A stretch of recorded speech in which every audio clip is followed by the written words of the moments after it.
All right, so when we're done with the game, one of the most important things we want to take care of is we want to take care of our mound.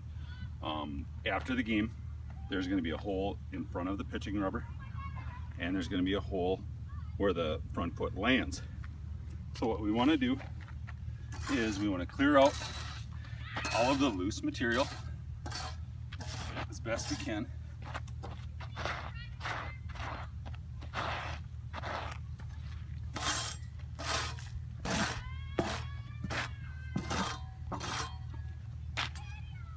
Then what we want to do is we want to make those holes, we want to put a little moisture in.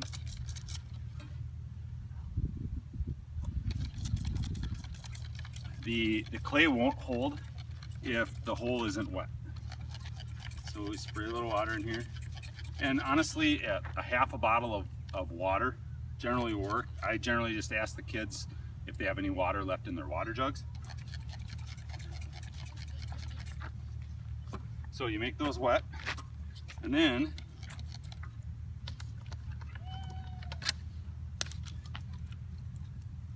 put some water in with the loose material,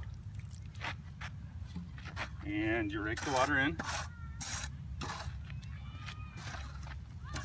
and you can see that the material that's gotten too wet is clumpy, and that's not what we want. We don't want it to clump. We want it to be almost this consistency. It's a little darker than the dry clay. Has enough moisture in it that we'll be able to tamp it into the holes. So a little bit of clumping is okay, as long as you're not getting real big clumps. It should work. And I just pull in any of the dry material that I can.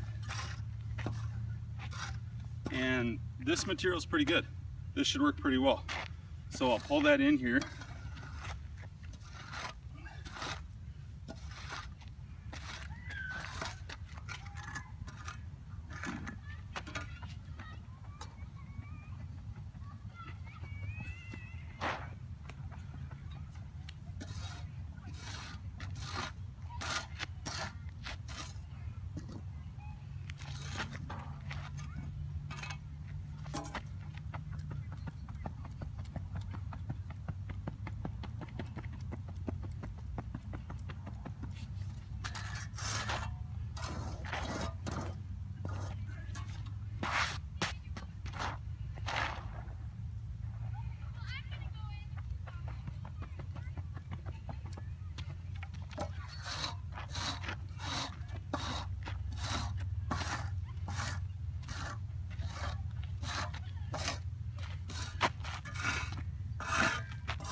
And that's about all there is to it.